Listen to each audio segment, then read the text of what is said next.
This video will be concerned with barriers to entry. Now by that we mean barriers that companies can put up to stop competitors or potential competitors entering the market. So this is a way that companies can stop competition. Various methods that can be employed. And you can see from the bottom right hand corner of the slide that there are 59 slides in this class, so it's quite a long class. So it's highly recommended that you take a break from time to time, stop it, remember where you got to, just remember the slide number, have a break, think about it, come back and view it again. It's well worth making your own notes from the video as well. So take it easy as we go through it. It's quite a long video, so it's worth having a break. So to start, barriers to entry. Well, we start with profits because it's profits that act as the inducement for competition. Profits, the existence of profits, leads companies to want to set up in a particular market. So when a company is earning abnormal profits, so we have two types of profit, I should say immediately, abnormal and normal, and I'll define what I mean by these as we go through. But if a company is making abnormal profits, it's sometimes known as excess profits and sometimes also known as supernormal profits. But if a company is earning abnormal profits, that is profits that are over and above that necessary to keep the company in that line of business, then other companies will be attracted into the market. Quite simply, they hope to get some of the abnormal profits for themselves. So you'll see here in slightly different colours, in a bluish colour, that abnormal profits is not defined by a number. It's defined by whether the company is making more than that is necessary to keep the company in that line of work. Sometimes companies are earning a certain profit and they're able to survive, they're carrying on. In that case, they're probably earning normal profits. They're just surviving, they're just getting through. But sometimes companies earn a lot of profit. That's profit over and above that necessary to keep them in that line of work. And we call these abnormal profits. Economists use these terms frequently. This is the province of economics. So if a company is earning abnormal profits, it acts as a signal to other producers, perhaps even potential producers, to enter the market, but to enter making and selling a product similar to the one making abnormal profits, so that they can also make abnormal profits. So abnormal profits would be a signal to other producers to come into that line of production, because there are a lot of profits to be made. We may note examples of this form in our everyday experience. We don't have to look to big companies or multinationals to see this. Just our everyday experience. For example, a fast food outlet opens in a locality. It may become popular and earn abnormal profits. It's only a fast food company, perhaps selling pizzas or some fast food. So the fact that it's opened in a particular locality and it's very popular means it's making more profits than that necessary to keep it in production. It's making more profits than that necessary to keep it there, which means it's making abnormal profits. Now, just simply by observation, other producers or potential producers will see lots of customers coming in and leaving the premises, and lots of satisfied customers, and perhaps queues waiting to be served, and they think it's a very popular business. There's a lot of profit, or appears to be a lot of profit in it, so they will want to set up a similar business making a similar product. So it'll encourage more fast food outlets to open in that locality. If the original outlet could stop them from entering, then it would. If the original outlet could stop the competition, it would do so, because it likes to make abnormal profits. It's nice to make a lot of profit. However, it is difficult to stop competition in the industry. If it could stop them, it would have what's known as barriers to entry. But it may not have barriers to entry. It may have no way of blocking the competition. So we can see this in our everyday lives. We can see in a particular locality, a fast food outlet opens selling a particular product, pizzas or whatever. There's very popular, lots of people want to buy it. At certain times there are queues there and people parked up outside waiting to be served, and that's a signal. It's a signal the company's doing very well. That business is doing very well. So more people will want to go in and they'll want to sell similar products because they know those products are popular in that area. So the company who got there first would like to stop them from doing it, so it would like to have barriers to entry. If it can't stop them, then we say the market is contestable. Contestable means it's possible for other companies to come in and set up in competition.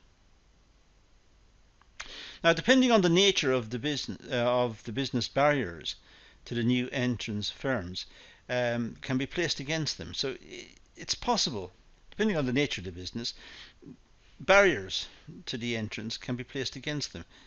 But it depends on the nature. In a fast food example, it's difficult to imagine barriers to entry. How can the company who's there first, how can it stop the competitors? How can it block them? Sometimes it may be able to block them because there might be local laws saying that only one shop outlet is allowed in a particular area. Possible. That would be a barrier to entry. But by and large, it's very difficult to stop competition. If the barriers to entry, I should say, are successful, then the existing firms may expect to continue to make abnormal profits.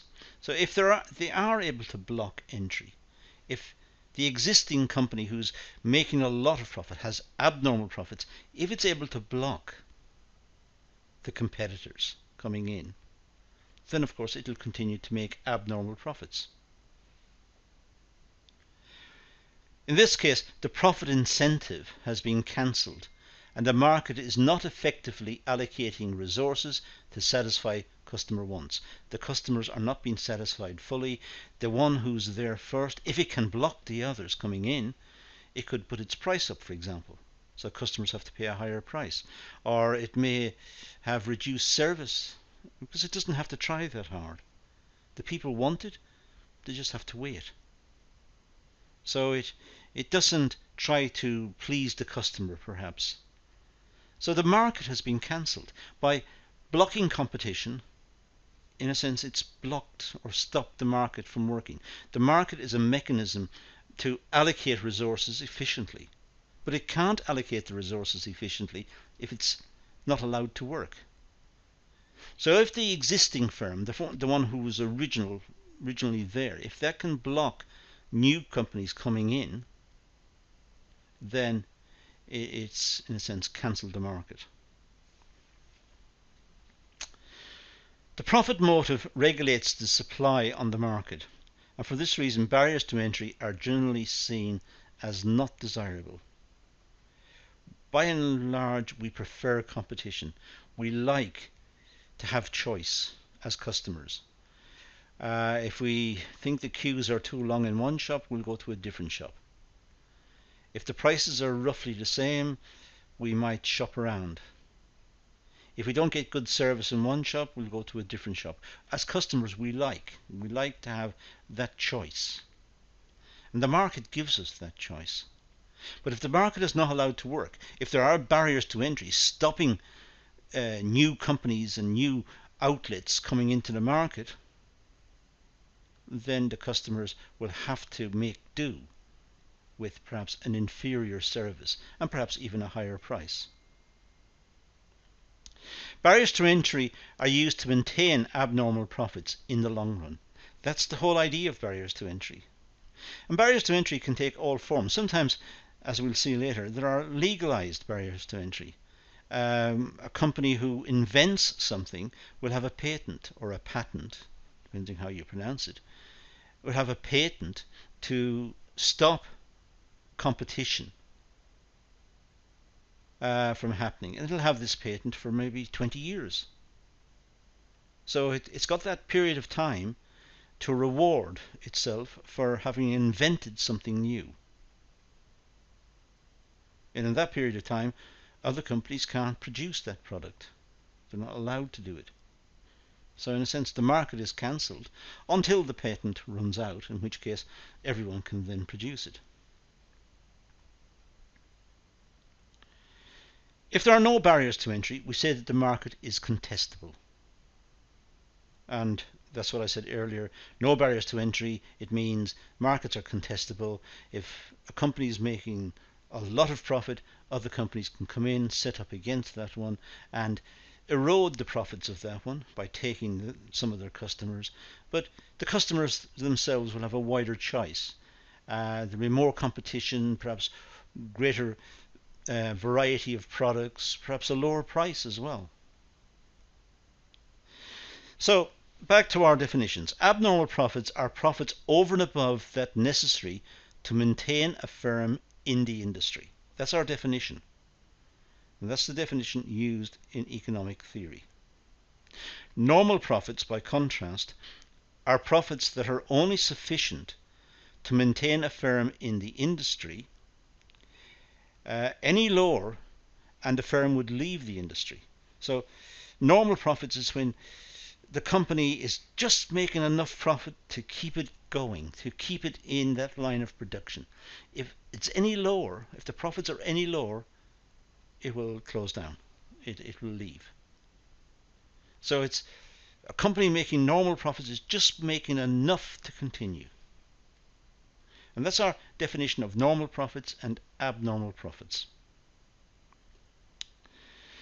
Now, one type of barrier to entry is product differentiation. Let's talk about some types of barriers to entry. And the first one is product differentiation.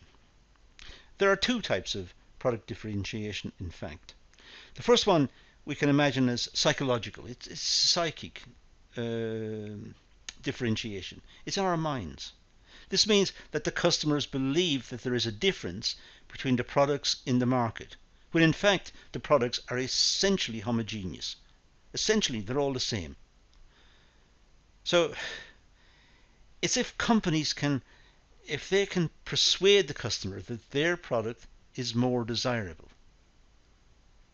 So a lot of products on the market are essentially the same, but the producers try to emphasize that their product is somehow better than the competitors. They're trying to make a difference. They could do this by repetitive advertising. If they advertise it sufficiently over a long period, they get the brand established in our minds, and we think that the product is superior. In fact, let's say the product is the same. But they're trying to create a psychic differentiation. They're trying to make the product different by persuading us there are differences, when in fact there are not. The other type of differentiation is physical differentiation. This is when the products are physically different, and it's obvious to the consumer that the products are different. It may involve, amongst other things, style changes, packaging, service agreements, and so on. But the products are different. So it's a question of the customer shopping around to try and find the one that best suits his or her needs, because the products are different.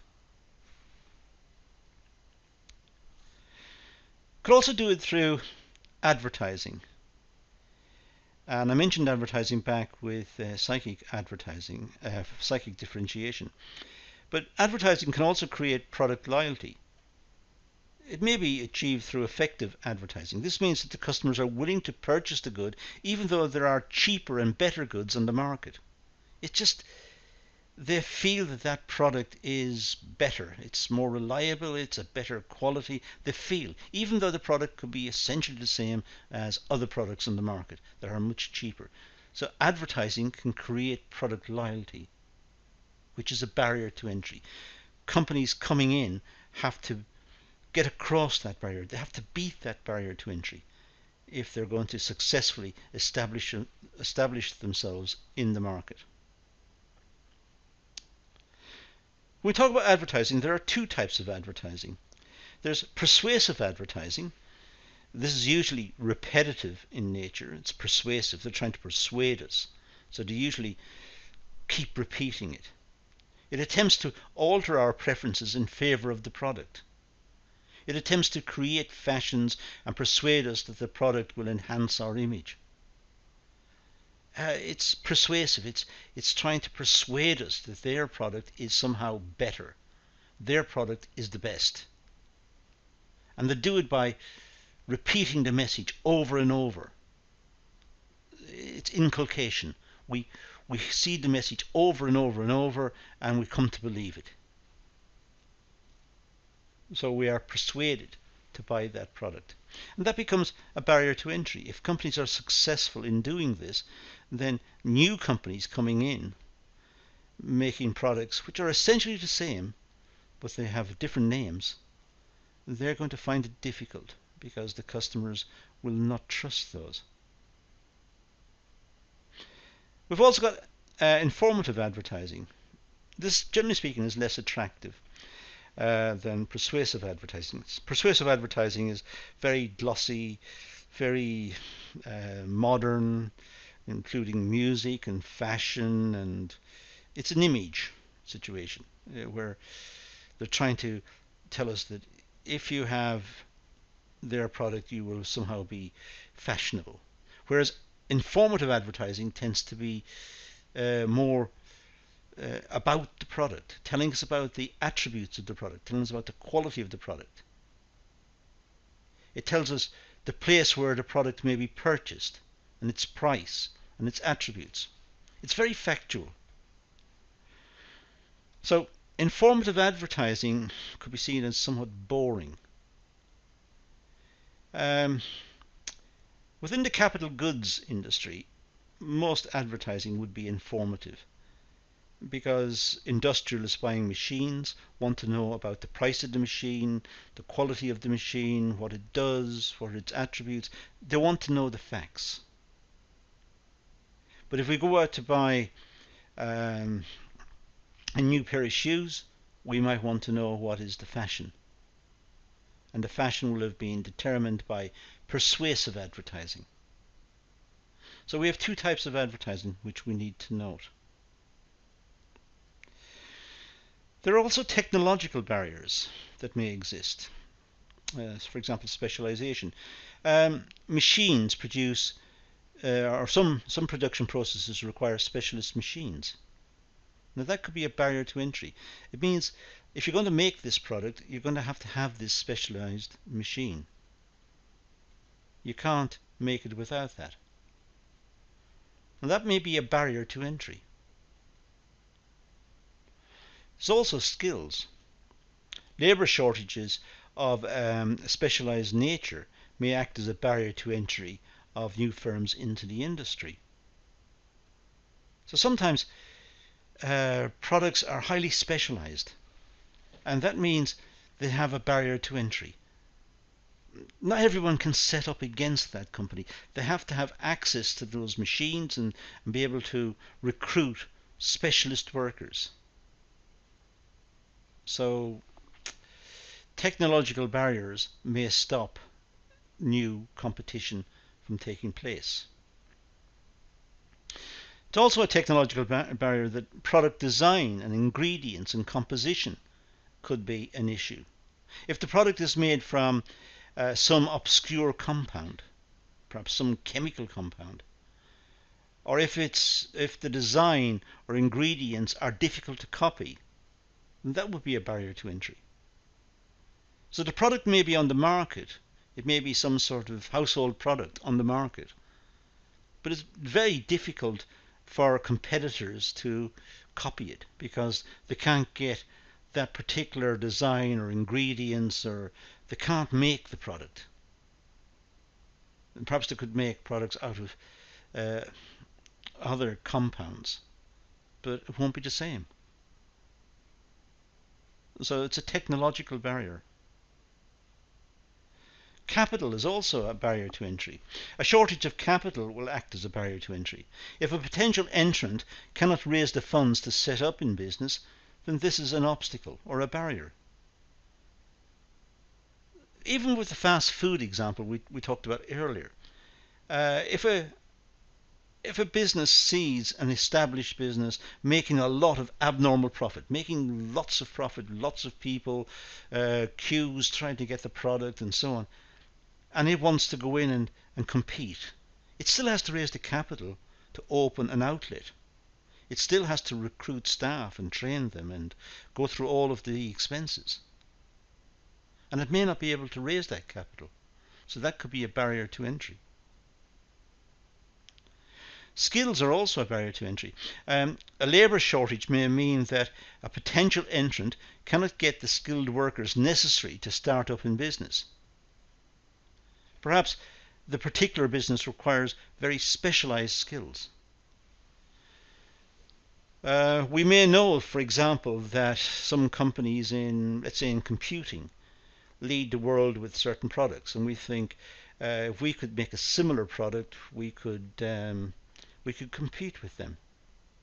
The problem is, where do we get the programmers to write the programs? Is there a ready supply of skilled labour to do that? So the availability of skilled workers is also a potential barrier to entry. There are also legal, patents and copyright issues. Inventors and innovators are given a period during which competition is not allowed. Simply, the government wants to reward invention. So if someone comes up with a really good idea and produces a product which is very popular, they're given a monopoly. They're given legal status. They're given protection so that they can make abnormal profits. That's their reward. And this will last for, depends on the country, but it could last for 20 years. So the company is making a lot of profit for a long period of time. But after that period, anyone can start to produce it. It becomes competitive. If someone writes a really good book, then it should not be copied and distributed freely. They have copyright over the book, and they should benefit from the work that they put in writing the book. So as I said, it's to enable them to reap high rewards for their inventiveness. That's the reward. So we have protection, legalized protection to reward inventiveness. The production of certain non-dangerous goods is also controlled.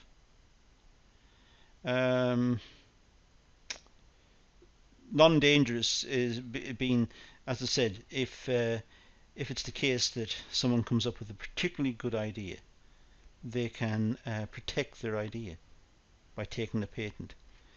The other side of that coin is if someone is involved in producing dangerous goods, for example explosives, then they should also be controlled. So if someone else gets a bright idea for some explosive, they shouldn't be allowed necessarily to produce it. It's too dangerous. There are security issues. So the government is involved in controlling certain industries very tightly. The production of money, for example, is controlled by the government.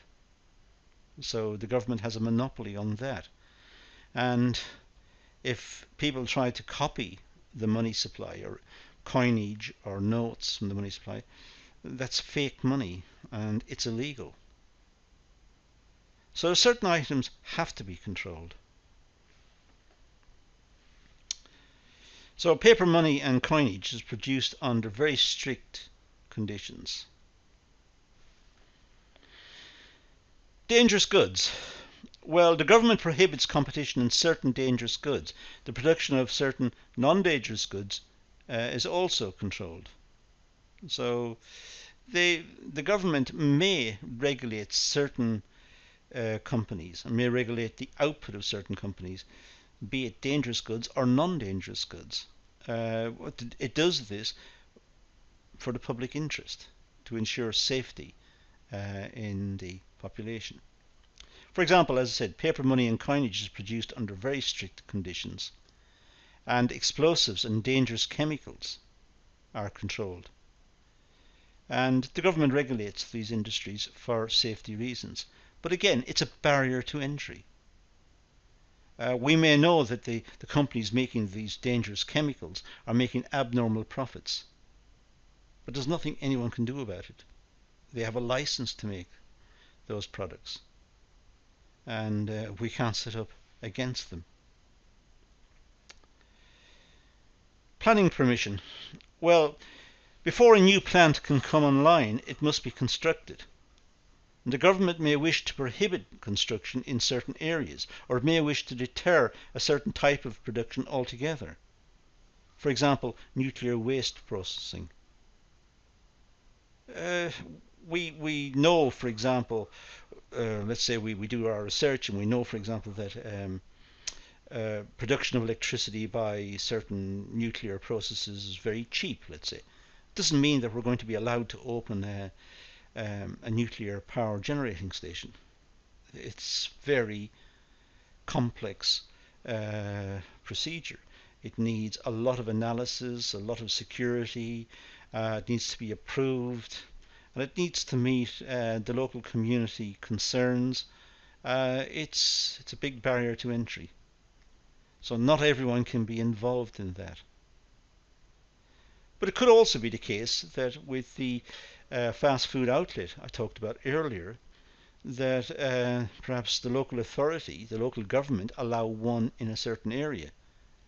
It doesn't mean they're going to allow 10 in the area because it's highly competitive, and it means that it allows one, and that one will make abnormal profits, perhaps, because there is planning permission.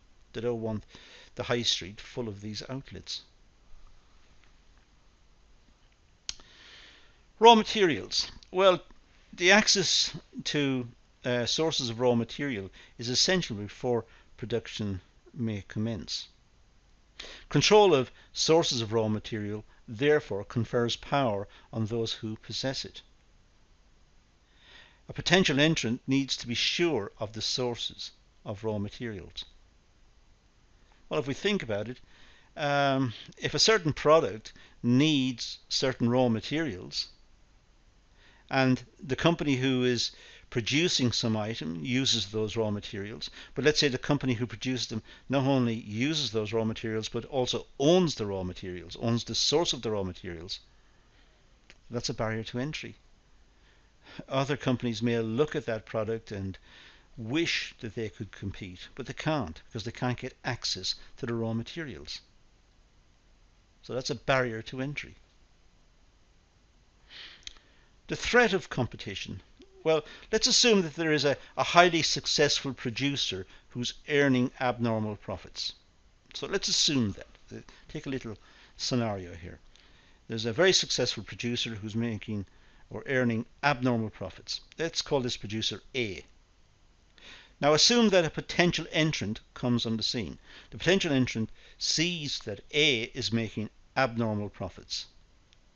Now the threat of competition as a barrier to entry may now operate as follows. Producer A may call the potential entrant and threaten to reduce the price, perhaps below the average variable cost. Now it's not a nice thing to do, but let's say the company that, or the business that's in existence run by producer A, that's making abnormal profits, it finds out that someone wants to set up against that business. So it phones that someone, or it contacts that someone, or it's made known to that person who's going to set up that if they do, then the one who's there already will slash the price, will cut the price. Now, will the potential entrant set up? Will it want to gamble just in case the existing one did that? Because if it did, the new one would not be able to survive. Its costs would exceed its revenues. So it may stop a potential entrant from investing in the business. It's the threat of competition. It's not the actual competition, it's just the threat of competition. And widening it away from this particular scenario, it's always the case that when a company is thinking of setting up, they need to consider what's the likely response of existing companies to their presence in the market, to them coming in. Will the existing companies just continue like nothing happened, or will they respond to this? And if they do respond to it, how will they respond? Will they cut their prices? So potential entrants must also consider the likely reactions of existing producers in that market. Next we got natural monopoly and economies of scale and mergers. Large firms may benefit from economies of scale, economies of size in other words. Large firms, as they get bigger, their costs may start to fall because they're able to bulk buy, negotiate discounts, have specialised machinery, specialised personnel. Their average cost of production may start to fall. And this will reduce the long run average cost and may make it difficult for new entrants to set up. A new company coming in will not have all of those advantages, will not have a trained workforce, will not have perhaps the advantages of bulk buying or preferential treatment from the banks when they want to borrow. These are all advantages due to the size, economies of scale. So companies coming in, setting up against them, will not have those advantages. They'll be disadvantaged. A natural monopoly occurs when a firm can serve the market at a lower price as compared to a competitive market. So a natural monopoly is when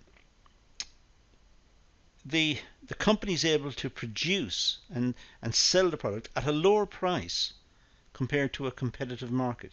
So sometimes the market is only big enough perhaps to have one producer. That's the size of the market. If there were two producers, there would be excess capacity. There would be waste. So two producers are too many.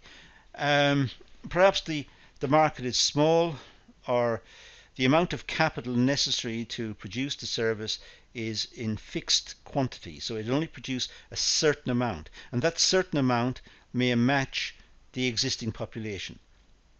So that one company can satisfy the population. If a second company sets up, there's too much capacity in the market. The most efficient way to organize the market is by having one firm only. It should be way, W-A-Y. The most efficient way to organize the market is by having one firm only. So sometimes a natural monopoly can exist. Now, financial barriers. Well, large and established firms have privileges when borrowing finance from the banks. Large firms tend to get preferential treatment. They're able to borrow at perhaps cheaper rates than new firms. New firms are seen as speculative, they're untried or untested or unknown. So the new producers will have to pay higher rates in the bank if they need finance. So smaller companies do not have the same pecuniary advantages. They don't have the same bargaining power when it comes to money, or borrowing money, or access to money. Banks, generally speaking, prefer to lend to larger companies. Now, production and distribution. Well, large companies are able to coordinate production through a better use of the division of labour and specialised machinery. Well, larger companies are able to set up efficient production systems, efficient perhaps manufacturing systems. They're able to get specialised machinery and specialised workers, and able to organise it so they're able to have the most effective division of labour within the plant, so they become most efficient. So large companies are able to configure themselves to be efficient. They also may have better distribution channels and better market knowledge gained through experience. So larger companies may be able to have better market research, better contact with their customers, better communications channels. So they're more in tune with the market, and they have a better reputation in the market. They're a bigger company. They're perhaps been a long time established, well known. They have good, efficient production and distribution systems, and that would also be a barrier to entry. So that's our talk on barriers to entry. As you can see, it's a long and quite complex talk in parts. It's well worth rerunning the video a few times and making your own notes under the various headings, because these are all examples of barriers to entry, and barriers to entry is an important concept, particularly important for entrepreneurs who are thinking of setting up in a new business. They must work on what are the barriers to entry and how can they effectively get around those, and to what extent the barriers to entry will affect them or will damage them. But that's all we're going to deal with in this video, so let's leave it at that and say thank you for watching.